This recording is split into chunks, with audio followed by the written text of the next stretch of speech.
institución que se dedica fundamentalmente a hacer un seguimiento a los derechos laborales, al cumplimiento, o más bien dicho, a las violaciones que efectúa el Estado venezolano y los empleadores de los derechos laborales, en particular la libertad sindical.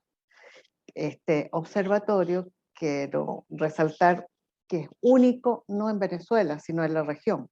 La región está, las Américas han proliferado observatorios sobre diversos temas, pero los temas laborales nunca han sido como llamativos. O sea, hay pocos observatorios dedicados a los derechos laborales y solo este se dedica a hacer seguimiento en Venezuela a el respeto, o más bien dicho, el irrespeto que ocurre cotidianamente de este derecho habilitante que es la libertad sindical. Buenos días a todos. Muchísimas gracias en nombre del Observatorio Venezolano de Libertad Sindical por estar con nosotros en esta mañana con un tema tan importante como es el regreso a clases sin derechos laborales. Con nosotros esta mañana van a estar, ya la escucharon, la profesora Jacqueline Richter, directora de CEFIL y del Observatorio Venezolano de Libertad Sindical, quien tratará el tema, disertará por un breve instante sobre los cambios de la contratación colectiva de los trabajadores del Ministerio de Educación y la violación de la libertad sindical. De seguida vamos a tener la intervención que ya está con nosotros de la profesora, a quien agradecemos que esté esta mañana, Raquel Figueroa, quien es dirigente sindical del Colegio de Profesores, quien compartirá su disertación acerca del magisterio sin seguridad social y sin salario, y finalmente de seguida la intervención de la profesora Keta Spani, quien es secretaria de Acta, Memoria e Información de la Federación de Asociaciones de Profesores Universitarios de Venezuela, la FAPUV, quien tendrá a su cargo comentarnos acerca de la cuarta convención colectiva de los trabajadores universitarios. De seguida, sin quitarles más tiempo, vamos a darle una vez más la bienvenida a la profesora Jacqueline Richter y le dejamos palabra y video. Gracias, profesora. Adelante. Gracias, Nayibe. Mi conversación con ustedes va a centrarse en lo que desde los estudios que desarrollamos ya desde hace un año, en el Observatorio Venezolano de Libertad Sindical denominamos una política estatal, y la caracterizamos de largo aliento, una política estatal cuya finalidad ha sido destruir el sindicalismo independiente, autónomo y clasista, y destruir la principal herramienta que tienen los trabajadores para obtener bienestar social, que es la contratación colectiva. La contratación colectiva y la libertad sindical son dos partes de la misma medalla, por decirlo, dos caras de la misma moneda. La libertad sindical nosotros normalmente la definimos, los abogados, los profesores de Derecho del Trabajo, como un derecho humano habilitante. ¿Por qué? Porque solo existiendo libertad sindical se pueden disfrutar el resto de los derechos laborales. Sin libertad sindical no hay posibilidad de disfrutar los derechos laborales, no hay posibilidad de ejercer la representación de la clase trabajadora y no hay posibilidad de disfrutar democracia. La Organización Internacional del Trabajo ha sido enfática en sus órganos de control en vincular el ejercicio de la libertad sindical con las libertades cívicas. No hay libertad de expresión si no hay libertad sindical. No hay derecho de información si no hay libertad sindical. No hay posibilidad de derecho a la protesta sin libertad sindical. Entonces, creemos que ¿por qué el Estado venezolano, desde que se inicia esta nueva fase en el sistema político con la asunción en 1999 del fallecido presidente Chávez, él se propuso desde el inicio destruir el sindicalismo libre? Quiero recordarles que en su campaña electoral dijo que le iba a lanzar un misil a la CTV. No era casual la selección de la CTV. No era casual porque la CTB en ese momento era la principal organización sindical de los trabajadores venezolanos con una tasa de afiliación importante que quedó demostrado en la elección obligatoria que impuso el presidente Chávez a través del referéndum, cuando en el 2001 hubo que seleccionar a toda la dirigencia sindical del país y la única central sindical que se sometió a ese mandato, porque era que tenía en ese momento defender sus contratos colectivos, fue la CTB, y quedó demostrado que más del 70% de los sindicatos de base pertenecían a la CTB y que de los sindicatos que pertenecían a una confederación, el 98% eran de la CTB. El resto del sindicato eran sindicatos autónomos que no pertenecían a ninguna confederación. Y desde ese momento el Estado venezolano, al no poder copar esa estructura, se lanzó en una política de paralelismo sindical, construyendo otras centrales sindicales afines al gobierno y paralizando en algunos momentos la negociación colectiva o interviniendo la contratación colectiva. Para resumírselo, durante los años 2003 a 2008, la principal política del Estado venezolano y del gobierno fue construir una estructura sindical paralela. Y lo vimos. 2003 se crea la Unión Nacional de Trabajadores, la UNET. Pero la UNET salió díscola. En algún momento la UNET decidió ser mínimamente autónoma y se lo planteó al fallecido presidente Chávez, y Chávez se molestó mucho y le dijo: ¿cómo es la varilla? Autónomo, en la revolución no hay nadie autónomo. Y ocurre la división de UNET, y un importante sector de la UNET rompe con el gobierno, dejan de ser los representantes oficiales y se crea una nueva central sindical, la Central Bolivariana, en el 2011. En materia, Raquel lo debe saber mejor que yo, en materia del magisterio también aparece un sindicato paralelo. Y desde el Estado se produce toda una política de irle quitando base afiliado a los sindicatos clasistas y tradicionales, a los sindicatos históricos del magisterio. ¿A través de qué?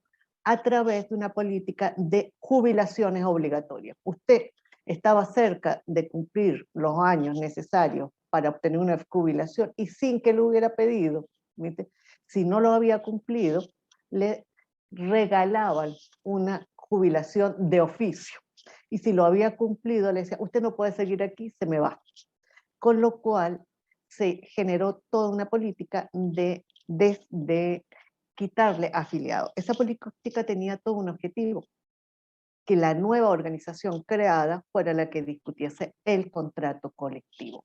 El contrato colectivo, al principio, y Raquel lo sabe, y pasó en Fetrasalud, y pasó en todos los sectores, empezaron a asistir como convidados de piedra a unos procesos de negociación colectiva inventados por el Estado a través de un instrumento que no era pensado para el sector, para los servidores públicos, que era pensado para el sector industrial del país, pero un instrumento ideal, la reunión normativa laboral, porque ese instrumento jurídico previsto en la legislación para generar contratos colectivos de rama de actividad les permitía al Estado controlar el proceso de negociación. Y para hacerse los cortos, después de casi 20 años lo lograron.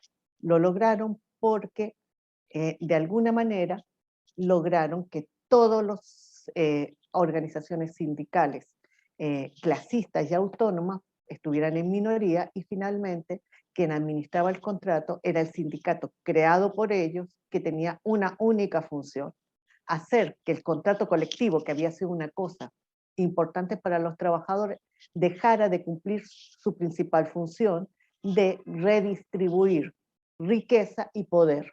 Riqueza porque con las cláusulas salariales y de beneficio económico se le daban una serie de beneficios tanto al trabajador como a la familia, y poder porque a través del contrato colectivo con las cláusulas de cogestión se limitaba el poder discrecional del empleador en el sitio de trabajo. Los últimos contratos colectivos son la negación de lo que es un contrato colectivo. ¿Entiende? Es un parapeto que le ponen nombre de contrato colectivo, pero eso de contrato colectivo no tiene nada. ¿Para qué? Todos los que, y Caeta lo sabe, cada vez que, porque yo soy afiliada a una de las organizaciones de Queta, cuando la PUCB llamaba a una reunión para que fuéramos a discutir cosas de la Universidad General, uno no se motivaba hasta que el delegado nos decía, profe, aquí vamos a discutir cuánto le vamos a pedir al gobierno o cuánto le vamos a pedir al Consejo Universitario, el acta convenia de aumento salarial. Cuando nombraban la palabra aumento salarial, usted viera cómo la asamblea se duplicaba. En general, no hay contrato colectivo que no tenga como eje central el aumento salarial. ¿Y qué hicieron los sindicatos chavistas? Entregaron la cláusula sindical. Ahora tenemos unos contratos colectivos que no tienen cláusula sindical. ¿Y a quién se le entregaron? Al patrono. Ahora es el patrono solito que decide cómo te aumenta el salario.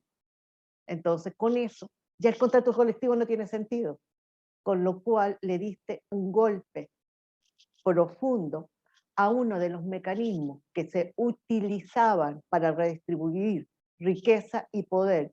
Y dos, en épocas de hiperinflación en otros países, fue a través del contrato colectivo, a través de las cláusulas de indexación, que se evitó o se atemperó el golpe de la hiperinflación en los trabajadores. Y el gobierno lo sabía. El gobierno sabía que sentarse en una mesa de negociación a discutir un contrato colectivo con la cláusula salarial implicaba que el golpe fuerte de la hiperinflación iba a ser peleado por los trabajadores. Y le iba a decir, no, panita, es decir, ya basta que se pague, que los trabajadores paguemos las peores consecuencias de las malas políticas estatales. Vamos a negociar un contrato colectivo con indexación. Y el gobierno dijo, esa no me la voy a calar. Y eliminó la cláusula sindical, la cláusula salarial, perdón. Y eliminaron todas las cláusulas de congestión. Con lo cual, ya el contrato colectivo dejó de tener sentido. Bueno, era un poco eso lo que yo quería conversar con ustedes. Una política estatal destinada a destruir la negociación colectiva y el sindicalismo clasista para someter a la clase obrera. Muchas gracias. De seguida le damos la palabra a la profesora Raquel Figueroa. Profesora, adelante, el micrófono y el video es suyo. Gracias, muchas gracias a todos ustedes. Bueno, un gran abrazo fraternal a esta institución del observatorio, a Queta, la FAPUT, y bueno, a todos ustedes, medios de comunicación. El magisterio venezolano está sufriendo su peor crisis jamás vista en la historia del país, inclusive la más alta, diríamos, de los países de América Latina y hasta en el mundo. La desaparición del valor salario, seguridad social y la desvalorización y malas condiciones de trabajo pedagógico es hoy los aspectos fundamentales de la violación de los derechos humanos de los educadores de educación inicial, primaria y media y en sus diferentes modalidades. Por supuesto, ante un Estado que se ha colocado de espaldas de sus responsabilidades constitucionales sobre las responsabilidades de la violación, inclusive de los diversos convenios de la OIT sobre esta materia y la Declaratoria Universal inclusive de los Derechos Humanos. Desde el 2004 hasta acá, 2021, el magisterio ha tenido continuos y sistemáticas violaciones a sus convenios colectivos. Es decir, el 97% de las conquistas sociales, condiciones de trabajo y profesionales que se encuentran en la legislación laboral, como permanencia de beneficio o patrimonio legal, han desaparecido. Basta con revisar cada convenio para dilucidar que la progresividad de gran parte de los beneficios ya no existe. En el 2016 se logra la firma de la primera convención colectiva única y unitaria que abarca la rama completa laboral del sector de trabajadores de la educación. En el 2018 se firma la segunda convención. Pero cabe expresar que estos convenios unitarios, en vez de profundizar los beneficios y la unidad sindical del sector, lo que se dio fue un gran retroceso al derecho laboral, pero con más especificidad en el sector de los educadores. Las diversas medidas económicas desarrolladas por el gobierno de Maduro en estos 2 últimos años despojó al magisterio de la tabla salarial de la segunda convención colectiva única y unitaria hasta el punto que llevó a la máxima expresión de polvo cósmico el salario. Es decir, ya el 2020 un docente tenía solo una cobertura de 2.5% de la canasta básica. Con esto, el magisterio llegó a pobreza extrema. Según la categoría utilizada por la propia OIT, cuando un trabajador se encuentra con un ingreso por debajo de 2 salarios diarios. El 21 del mes pasado se suscribe un acta convenio para prorrogar la segunda convención colectiva única unitaria por 6 meses. El análisis que le hacemos a esta acta convenio la podemos resumir en 3 aspectos fundamentales donde el gobierno nacional progresa la política de flexibilización laboral. En primer lugar, no se dio un aumento como tal en la tabla salarial. Lo que ocurrió fue una adecuación, diríamos chucuta, de un error de cálculo del patrono Estado que profundizó al magisterio por más de que perjudicó al magisterio por más de 18 meses al solapar el sueldo base cuando ONAPRE secuestró el tabulador de la convención y lo colocó por debajo del resto de los profesionales. Es decir, no se dio un aumento porcentual. Lo que se dio en esta acta fue un reconocimiento del error que el Estado mismo había cometido. Sin embargo, con esto no se reconoció el 280% de aumento salarial que injustamente dejó de pagar y hoy sigue siendo una deuda histórica, es decir, de la segunda convención colectiva única y unitaria. En segundo lugar, se dieron 2 fusiones de cláusulas que en vez de fortalecer el magisterio, lo que se hizo fue arrebatar primas y convertirlas en bonos que ya no estarían como concepto de derecho en la convención porque fueron trasladadas, las sacaron de la convención colectiva y la colocaron en la plataforma del sistema patria. En tercer lugar, el magisterio adolece hoy de una política de seguridad social donde el IPASME sigue siendo un gran mastodonte del proselitismo del partido oficialista y del propio gobierno nacional. Se han profundizado las enfermedades profesionales cada día. Las redes sociales inclusive han sido una gran ayuda para el magisterio, para así poder buscar auxilio para medicina o para poder inclusive enterrar a seres queridos. Esta situación sucede a diario. En el acta convenio no aparece, por supuesto, ningún acuerdo sobre la seguridad social, sobre el HCM, sobre el IPASME y el servicio funerario. Aunque los representantes sindicales que estuvieron en la mesa de negociación con el patrono informan a través de un acta, de un comunicado que esta semana se realizará una reunión con una comisión mixta para estudiar el caso. Pero en este caso hay que subrayar que este derecho fue trasladado a una comisión, sabiendo que es un derecho humano y un derecho contractual.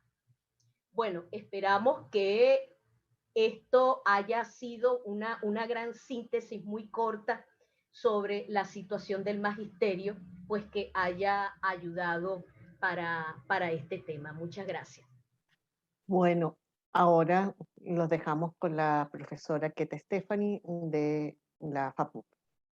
Buenos días, otra vez quiero reiterar el agradecimiento por la asistencia tan buena que hemos tenido hoy.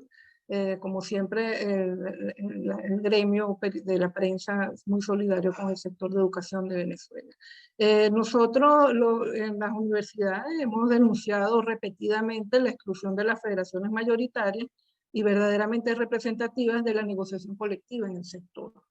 De la discusión de la cuarta CCU, que es de lo que a lo que voy a referirme brevemente, fueron excluidas las universidades que por su carácter autónomo deben participar como empleador, mientras los ministerios participan por el Estado y las federaciones participan por los trabajadores. Es decir, la discusión en el caso de las universidades debe ser tripartita. Ya por ahí hay una violación del convenio 144 de la OIT, que es uno de los que están en cuestión en este momento que tienen en el banquillo de la OIT al gobierno de Venezuela. También fueron excluidos los legítimos representantes de los trabajadores universitarios, la FAPU de los profesores, FENACIPU de los profesionales, FETRESU de los empleados, es la mayoritaria, y FENASOE de los sindicatos no federados, que son los que representan el sector obrero en las universidades. Por eso hemos dicho reiteradamente que lo que hay es un diálogo de yo con yo, que es la célula gubernamental, con la célula de la federación, del partido, del gobierno, los que hacen las discusiones. Pues bien, en esta ocasión ya ni siquiera hubo eso. El 28 de julio pasado, en horas de la noche, se firmó la cuarta CCU, supuestamente, en presencia del ministro de Educación, Eduardo Peñate, el ministro del Trabajo, José Ramón Rivero, y el ministro de Educación Universitario, César Trompi. Y estaba Carlos López, del sector administrativo, y Orlando Zambrano, del sector obrero de la Federación de Malitini, esa federación que no tiene base, pero que tiene al gobierno. Ni siquiera estaba el representante del sector docente de la FETUE. Al original, al que estaba originalmente, lo sacaron por las peleas internas del oficialismo, que también las tienen, no solamente la oposición pelea, ahí hay una pelea muy ruda, evidentemente, y pusieron en su lugar a otro representante, Robert Bautista, que no se presentó a firmar. Firmaría tal vez después, pero en el momento no estaba. Y por eso en la primera foto de la firma lo que se ve es a Orlando y a Carlos López. Lo cierto del caso es que la supuesta negociación de las tablas no había concluido cuando repentinamente los llamaron a firmar. Una cosa discutieron y otra cosa firmaron. Ni Carlos López, ni Orlando Zambrano, ni el ministro de Educación Universitaria tenían idea de lo que estaban firmando, que eran las tablas impuestas desde arriba al sector universitario. Entonces ya ni siquiera hay ese diálogo de yo con yo dentro de sus propias, dentro del propio oficialismo. Es una cosa completamente, una farsa total. Ellos firmaron como a las 9:30 de la noche sin leer, y al día siguiente todavía estaban cuadrando cláusulas. La foto ahí hay dos fotos, una las que le di y la otra donde se ve evidentemente que las carpetas están vacías, tan vacías como está la tabla salarial.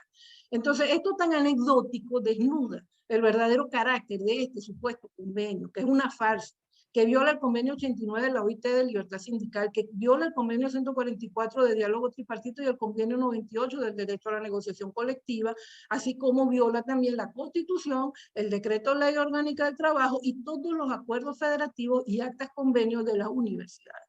Por lo tanto,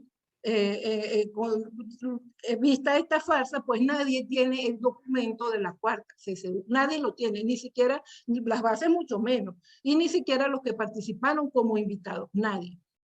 Porque hubo alguna participación ahí de una organización como invitada. Bueno, no tienen el documento. Es decir, es un supuesto contrato colectivo que es misterio. Cuando los contratos colectivos deben no solamente discutirlo las directivas de las federaciones mayoritarias y representativas, sino que eso se tiene que llevar a asamblea y se tiene que aprobar en asamblea con las bases, porque se trata de las condiciones de trabajo de la gente y de las condiciones de vida de la gente.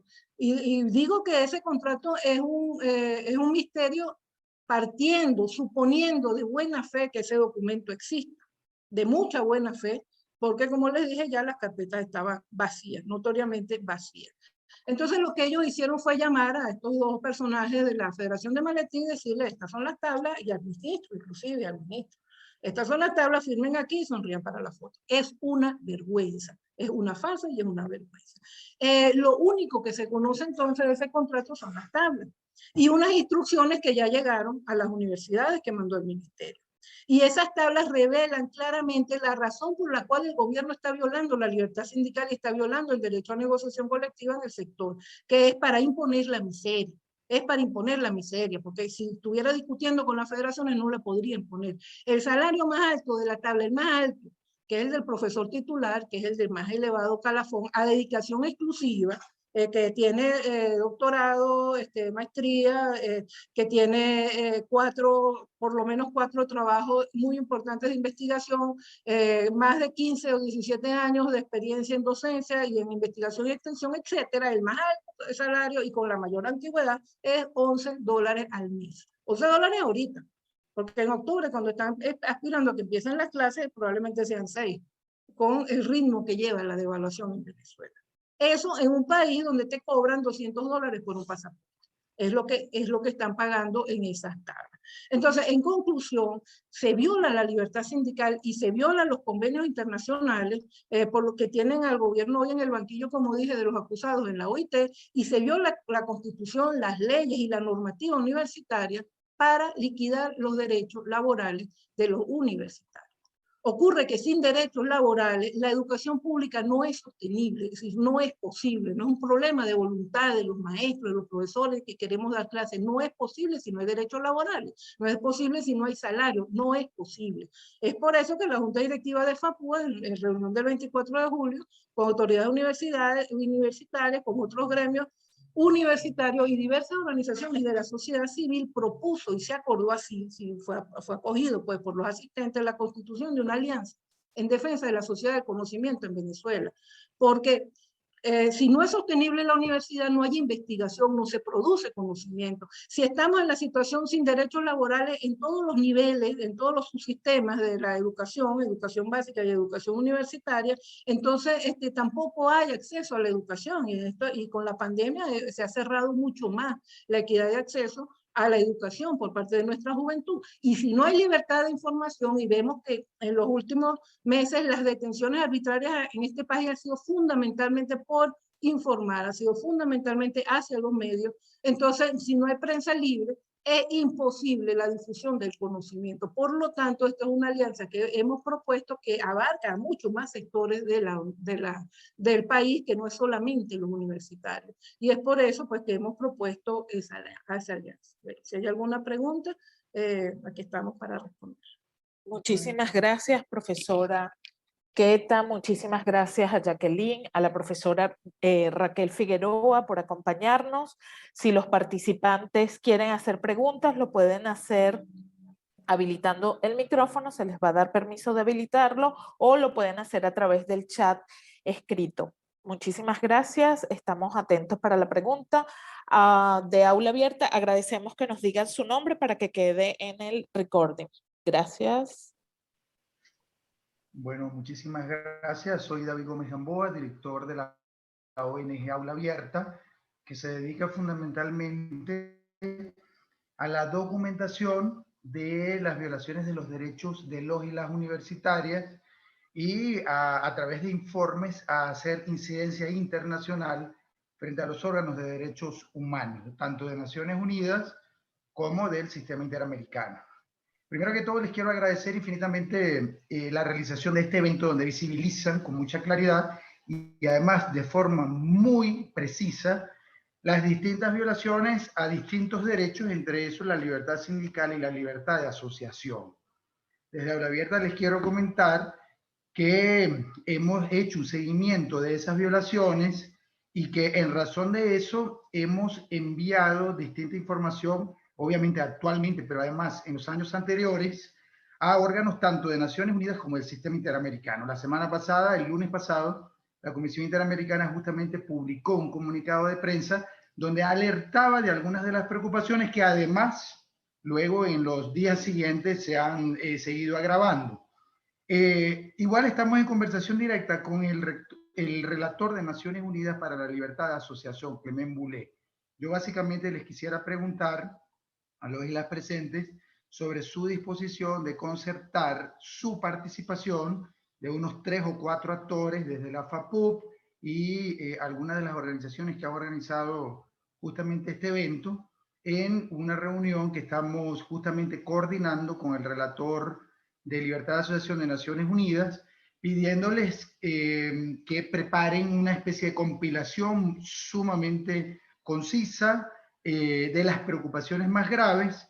En ese caso nos ponemos a la orden para fijar la fecha, acordarla con el relator y también con algunos actores de la Comisión Interamericana, porque estas situaciones no pueden quedar impunes. Al fin de cuentas, es muy importante que la comunidad internacional pueda verlo, por lo menos para que el solo hecho de que quede documentado de alguna manera represente, aunque sea una visibilización de la temática a nivel internacional. Entonces nos ponemos a la orden con la profesora Queta, infinitamente agradecido, con la profesora Lourdes, si pueden de alguna manera darnos respuesta para esto, para entonces fijar las solicitudes específicas a órganos internacionales y levantar la voz sobre estas denuncias tan graves que al fin de cuentas atentan contra la libertad, no solo de asociación, sindical, sino al fin de cuentas contra la libertad académica de los y las universitarias. Muchas gracias.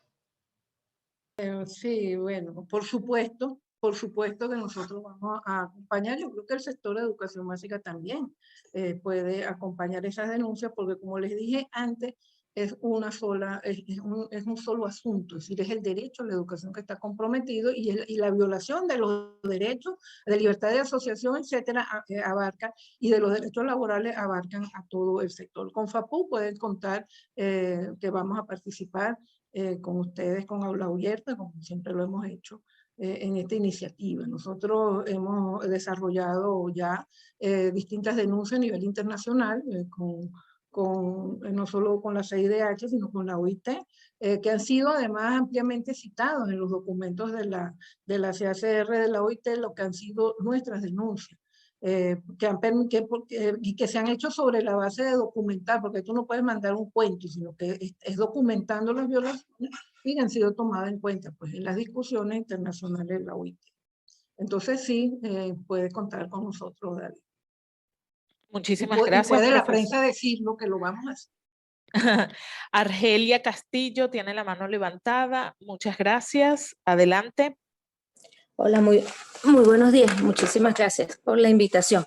Bueno, yo lo que quería era aportar es que, por lo menos a PUFA, nosotros hicimos unas denuncias en el Ministerio del Trabajo en el año 2019 y en el Ministerio de Educación Superior y en el año 2020 también, en el cual nunca nos ha dado respuesta. Quizá esos elementos o esas cartas pueden ayudar a la denuncia que se está haciendo ahorita o que se están proponiendo para la OIT. Entonces era como un valor agregado que quería señalar. Muchísimas gracias, Argelia. ¿Alguien más de los participantes? Veo Juan Carlos. Adelante. Sí, buenos días, ¿me escuchan? Fuerte y claro, Juan Carlos, muchas gracias.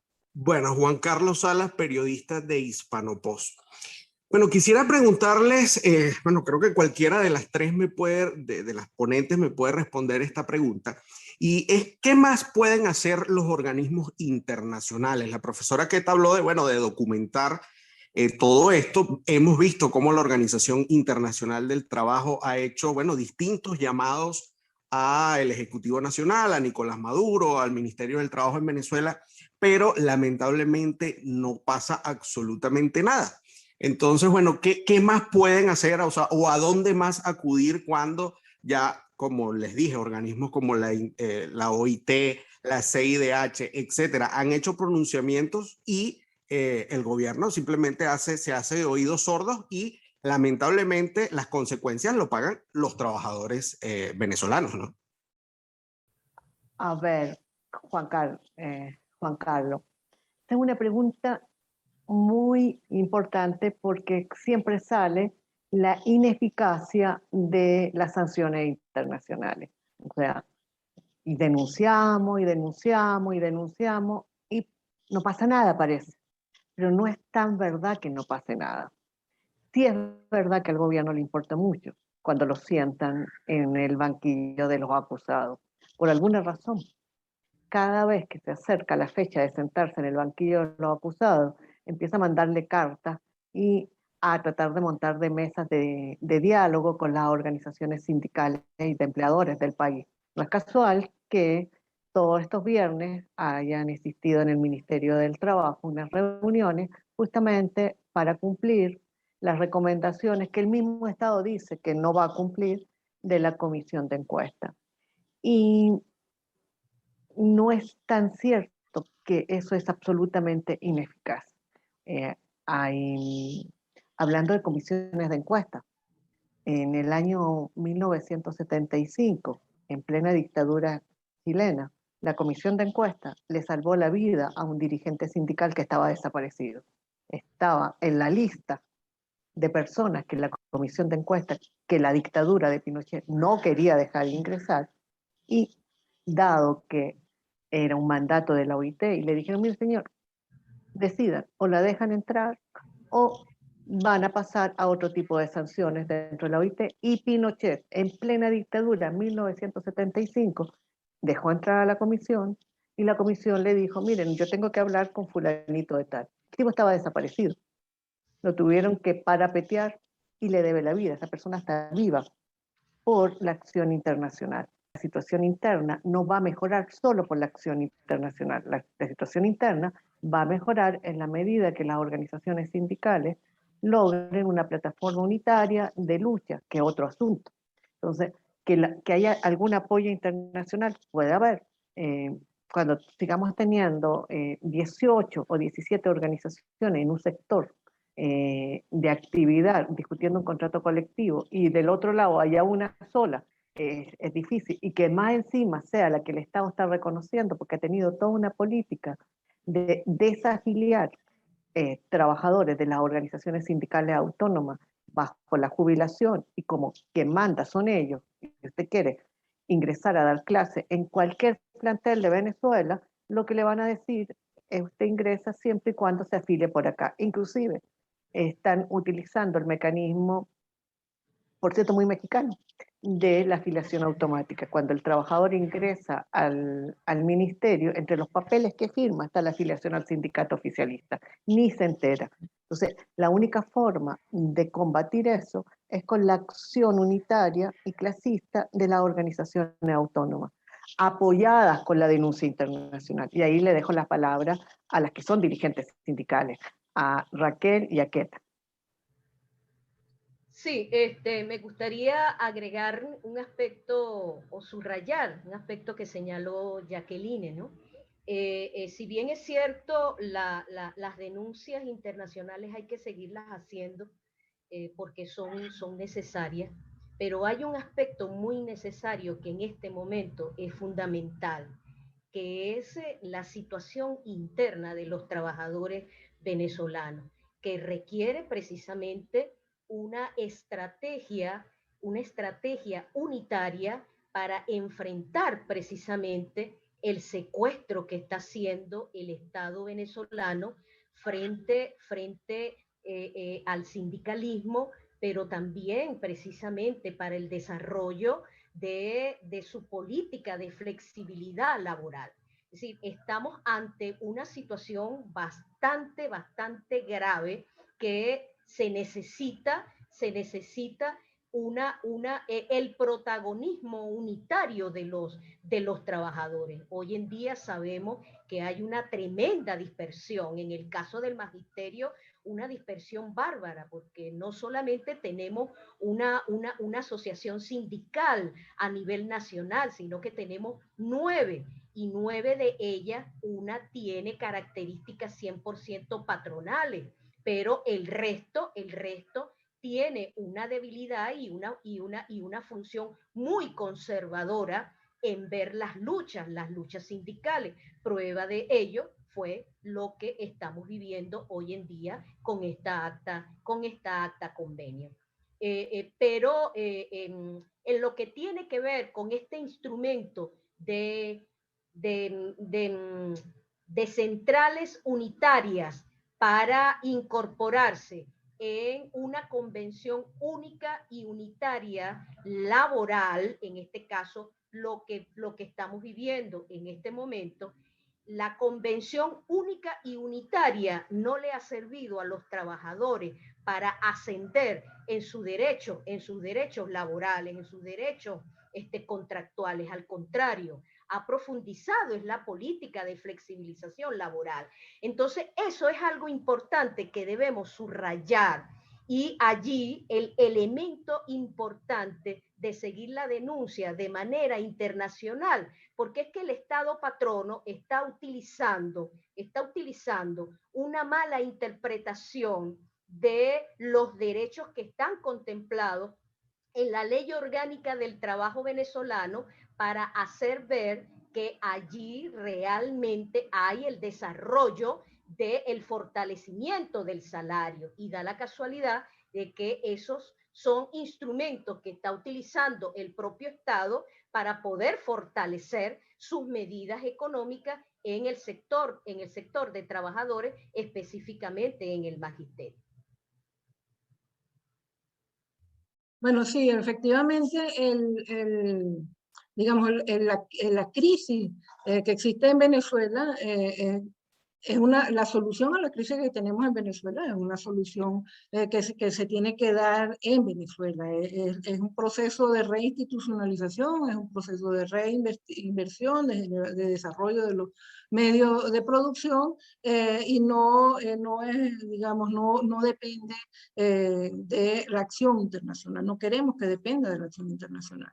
Este tipo de denuncia, la documentación de la violación de derechos y su denuncia formal ante las instancias internacionales tiene que ver con un hecho claro, y es que los derechos humanos son universales y ha sido aceptado por las naciones, empezando por la nuestra. Venezuela realmente tiene una tradición de suscripción de ese tipo de convenios muy temprano, así como en el ambiente, en lo que son los derechos humanos. Realmente Venezuela tiene una tradición de incorporación temprana, y nosotros tenemos que documentar como una forma también de mantener la vigencia de esos derechos. Recordemos que después de nosotros vienen nuevas generaciones. Entonces, todos los derechos conquistados en el siglo XX, que ahorita estamos ya como en el 18 en materia de derechos humanos en Venezuela, sobre todo desde el punto de vista de los derechos sociales, bueno, pero los ciudadanos también, estamos ya no es ni derecho al voto, pero en lo que tiene que ver con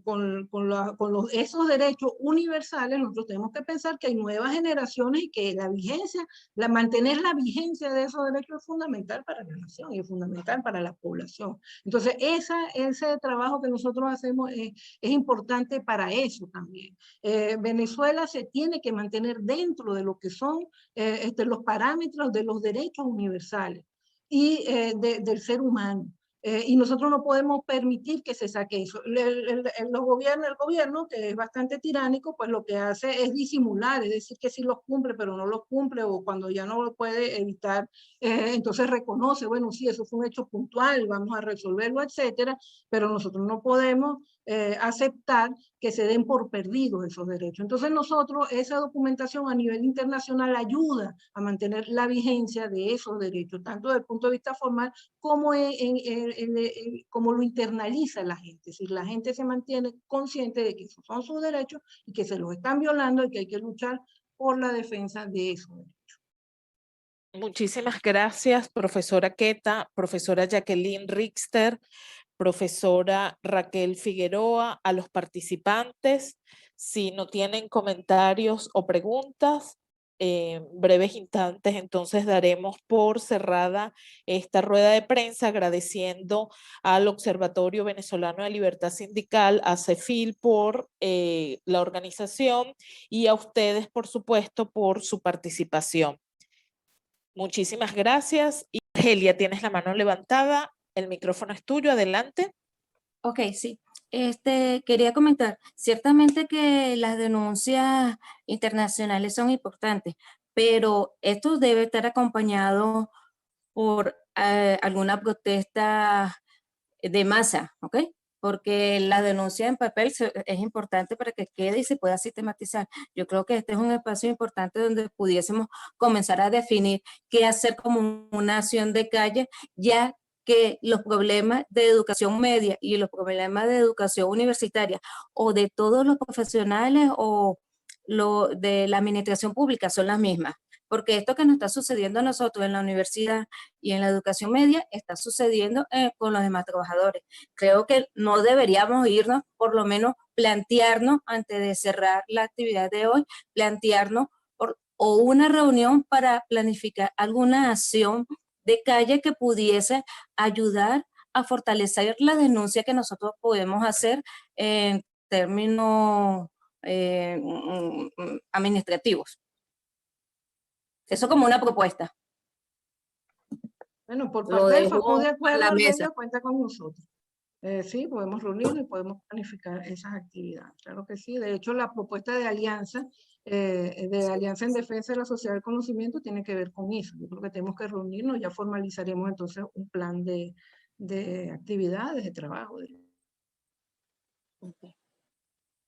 Gracias, Argelia, por tu comentario. Ya la profesora Queta toma nota al respecto. Queremos, antes de cerrar la actividad, agradecer al Observatorio de Universidades, quien felicita a las ponentes por su participación. Como les decía anteriormente, en breves instantes les mandaremos el link para que ustedes tengan este video y lo puedan revisar y lo puedan citar en sus comunicaciones. Muchísimas gracias a todos y los esperamos en una próxima actividad del observatorio, y estén atentos a este tema que tiene mucho más que hablar. ¿Por qué medio nos enviarán el link? Lo vamos a poner en nuestra cuenta de correo, en nuestra cuenta de Twitter y en nuestra página del Observatorio Venezolano, oblis.be, para que lo puedan revisar. Muchísimas gracias a todos por venir y los esperamos, como les digo, en una próxima actividad, porque este tema, aunque entramos en las vacaciones de agosto, es un tema que tiene mucho material y mucha tela sobre la cual cortar. Muchísimas gracias a todos por su participación. Bueno, gracias. Gracias realmente por la invitación y por la asistencia. Hasta la próxima.